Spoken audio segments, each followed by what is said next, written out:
হাফেজদের মান সম্মান, এই কোরআন হাফেজদের মর্যাদা আমাদের বাংলাদেশের মানুষ ঠিকভাবে দিতে পারে না, ঠিক কিনা বলেন?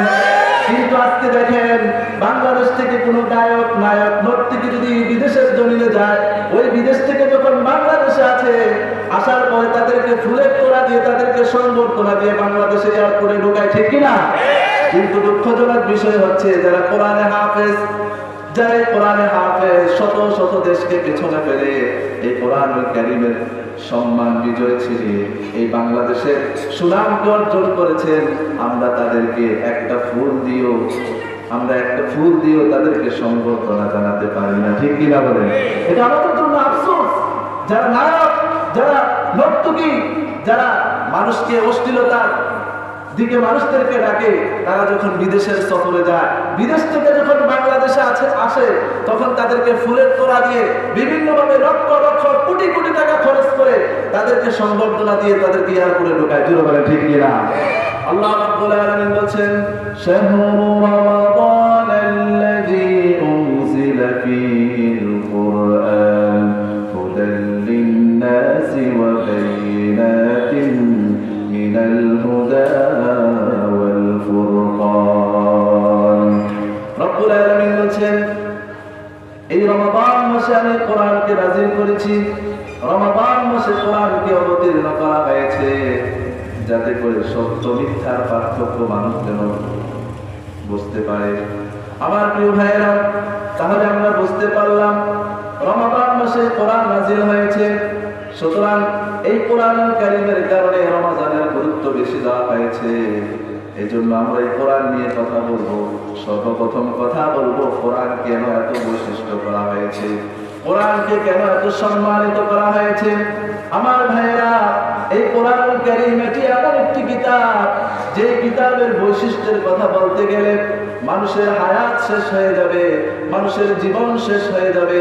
কিয়ামত পর্যন্ত যদি কোনো মানুষ যদি এই কোরআন থেকে কথা বলে, কোরআনের বৈশিষ্ট্য মর্যাদার কথা বলতে শুরু করে, কিয়ামত পর্যন্ত আল্লাহর এই কোরআনের কথা, এই বৈশিষ্ট্যের কথা কখনো বলে শেষ করতে পারবে না, ঠিক না?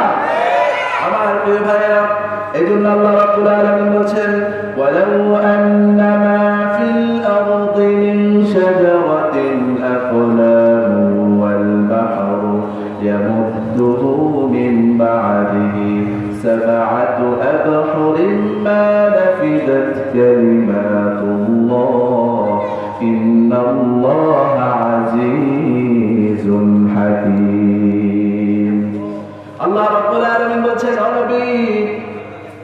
ও নবী, আপনি আপনার উম্মতদেরকে জানিয়ে দেন, তারা যদি আমার কোরআনের ব্যাখ্যা যদি লিখতে শুরু করে, এই দুনিয়ার সাগর, মহাসাগর, জলাশয় যত পানিগুলো রয়েছে, সমস্ত পানি দিয়ে যদি তারা কালি বানায়, আর এই দুনিয়ার যত গাছপালা আছে, ডালপালা আছে, ওই গাছপালা ডালপালা দিয়ে কলম বানিয়ে যদি ওই সাগর মহাসাগরের পানিগুলো কালি বানিয়ে যদি তোমার রবের, অর্থাৎ তোমার রবের কথাগুলো যদি লিখতে শুরু করে, এই সাগরের পানি, গাছের ঢালা, এই কলমগুলো শেষ হয়ে যাবে, তারপরেও তোমার রবের কথাগুলো লিখে কখনো শেষ করতে পারবে না।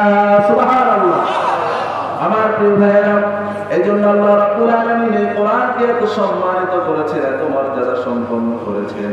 কেউ যদি হাজারবার চেষ্টা করে, তার জীবন শেষ হয়ে যাবে, তারপরে এই কোরআনের ব্যাখ্যা বৈশিষ্ট্য বলে শেষ করা যাবে না। সুবহানাল্লাহ।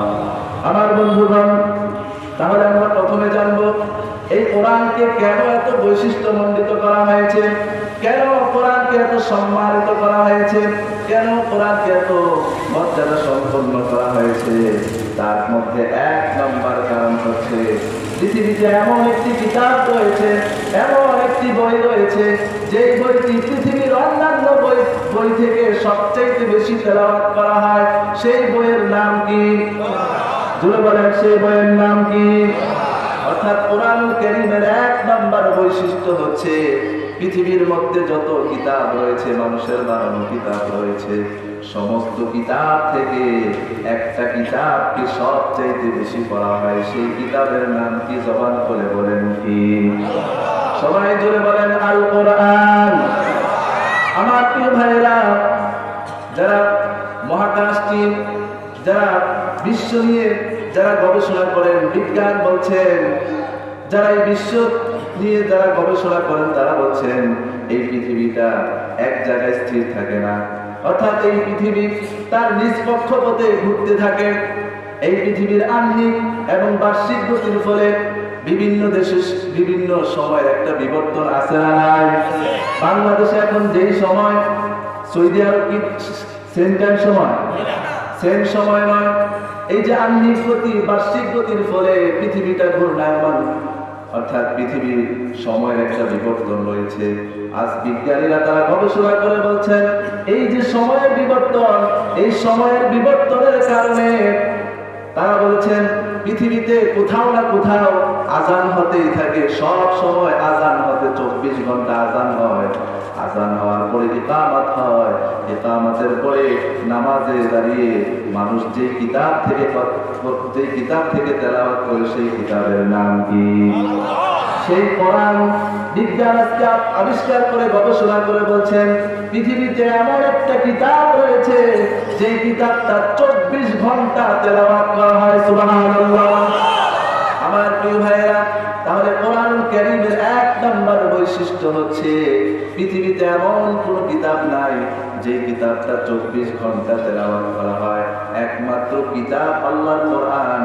এই কোরআনটা 24 ঘন্টা প্রত্যেকটা সেকেন্ড বান্দার কোন না কোন জায়গায় তেলাওয়াত হতেই থাকে। বলি সুবহানাল্লাহ। তাহলে কোরআনুল কারীমের এক নম্বর বৈশিষ্ট্য হচ্ছে কি পৃথিবীর মধ্যে সবচাইতে বেশি এই কোরআনকে তেলাওয়াত করা হয়। বলি সুবহানাল্লাহ। আমার বন্ধুগণ, কোরআনুল কারীমের 2 নম্বর বৈশিষ্ট্য হচ্ছে এই কোরআনুল কারীম এটি এমন একটি কিতাব যে কিতাবের মুখস্থকারীর সংখ্যা দুনিয়াতে যত কিতাব রয়েছে সমস্ত কিতাব থেকে এই কোরআনুল কারীমের মুখস্থকারীর সংখ্যা, হাফেজের সংখ্যা সবচাইতে বেশি। সুবহানাল্লাহ। কোরআনুল কারীমের মতো হাফেজ অন্য কোন কিতাবের হাফেজ কি আছে? বিজ্ঞান বলেছে আজকে প্রায় 2 কোটির উপরে সারা বিশ্বের মধ্যে কোরআনে হাফেজ রয়েছে। বলে সুবহানাল্লাহ। আমার প্রিয় ভাইয়েরা, পৃথিবীতে এমন কোন কিতাব নাই, এমন কোন ধর্মীয় গ্রন্থ নাই যে ধর্মীয় গ্রন্থ এইভাবে ফার্স্ট থেকে লাস্ট পর্যন্ত এইভাবে হুবহু তেলাওয়াত করতে থাকে। এমন কোন নজির, এমন কোন ইতিহাস আজ পর্যন্ত কোন ধর্মের মানুষ এরকম পড়ে মুখস্থ করে দেখাতে পারে না। একমাত্র আল্লাহর কোরআন, যে কোরআনুল কারীম আল্লাহ রাব্বুল আলামিন ছোট্ট 7 বছর থেকে শুরু করে 10 বছর পর্যন্ত বাচ্চারাও এই কোরআনুল কারীম প্রথম থেকে শেষ পর্যন্ত তেলাওয়াত করতে পারে। বলি সুবহানাল্লাহ। তাহলে এই কোরআনুল কারীমের 2 নম্বর বৈশিষ্ট্য হচ্ছে এই কোরআনুল কারীম এটি এমন একটি কিতাব যেই কিতাবের মুখস্থকারীর সংখ্যা, হাফেজের সংখ্যা অন্যান্য কিতাবের চাইতে সবচাইতে বেশি। করে সুবহানাল্লাহ। আমার প্রিয় ভাইয়েরা, এই কোরআনুল কারীমকে আল্লাহ তাআলা সহজ করেছেন বিদায় আজকে আমরা সেই কোরআনুল কারীম হুবহু যেভাবে কোরআনুল কারীম যেভাবে ছাপানো হয়েছে আমরা ঠিক সেইভাবে তেলাওয়াত করতে পারি। চলো বলেন ঠিক কিনা? আমার প্রিয় ভাইয়েরা, এই কোরআনুল কারীম যদি কঠিন হতো তাহলে কি আমরা মুখস্থ করতে পারতাম? আল্লাহ তাআলা বলেছেন ওয়ালাকাদ ইয়াসসারনাল কুরআনা লিযিকরি ফাহাল মিন মুদ্দাকির। ও আমার বান্দারা শোনো, ও দুনিয়ার মুসলমানরা শোনো, তোমরা যে কোরআনকে তোমরা কঠিন মনে করছো, আমি সেই কোরআনকে কঠিন ভাবে সৃষ্টি করে নাই, কঠিন ভাবে নাযিল করি নাই। অবশ্যই আমি কোরআনকে তোমাদের জন্য সহজ করে বানিয়েছি। সুবহানাল্লাহ। আমার প্রিয় ভাইরা, এই জন্য আজকে দেখেন এই কোরআনুল কারীম যারাই মুখস্থ করতে চায়, যারাই মুখস্থ করার জন্য চেষ্টা করে, আল্লাহ রাব্বুল আলামিন তাদের সিনার মধ্যে পুরো কোরআনটাকে যিনি দান করেন তিনি কে? আজকে দেখা যায় এই কোরআনুল কারীম আমাদের বাংলাদেশের অসংখ্য হাফেজ, ছোট্ট ছোট্ট হাফেজরা এই কোরআনুল কারীম মুখস্থ করে বিদেশের মধ্যে শত শত দেশের সাথে প্রতিযোগী করে তারা সেখানে ফার্স্ট, সেকেন্ড, থার্ড হয়ে বাংলাদেশের সুনাম অর্জন করে। ঠিক কিনা বলে? আমার প্রিয় ভাইয়েরা, কিন্তু দুঃখজনক বিষয় হচ্ছে এই কোরআনে হাফেজদের মান সম্মান, এই কোরআনে হাফেজদের মর্যাদা আমাদের বাংলাদেশের মানুষ ঠিকভাবে দিতে পারে না। ঠিক কিনা বলেন? কিন্তু আজকে দেখেন বাংলাদেশ থেকে কোনো গায়ক নায়ক নর্তকী যদি বিদেশের জমিনে যায়, ওই বিদেশ থেকে যখন বাংলাদেশে আছে আসার পরে তাদেরকে ফুলের তোড়া দিয়ে তাদেরকে সংবর্ধনা দিয়ে বাংলাদেশে এয়ারপোর্টে ঢোকায়, ঠিক কিনা? কিন্তু দুঃখজনক বিষয় হচ্ছে যারা কোরআনে হাফেজ, যারা কোরআনে হাফেজ শত শত দেশকে পেছনে ফেলে এই কোরআনুল কারীমের সম্মান বিজয় ছিনিয়ে এই বাংলাদেশের সুনামকে অর্জন করেছেন, আমরা তাদেরকে একটা ফুল দিয়েও তাদেরকে সংবর্ধনা জানাতে পারি না, ঠিক কিনা বলেন? এটা আমাদের জন্য আফসোস। যারা নায়ক, যারা নর্তকী, যারা মানুষকে অশ্লীলতার দিকে মানুষদেরকে ডাকে, তারা যখন বিদেশের সফরে যায়, বিদেশ থেকে যখন বাংলাদেশে আসে তখন তাদেরকে ফুলের তোড়া দিয়ে বিভিন্নভাবে লক্ষ লক্ষ কোটি কোটি টাকা খরচ করে তাদেরকে সংবর্ধনা দিয়ে তাদেরকে এয়ারপোর্টে ঢোকায়, জোরে বলেন ঠিক কিনা?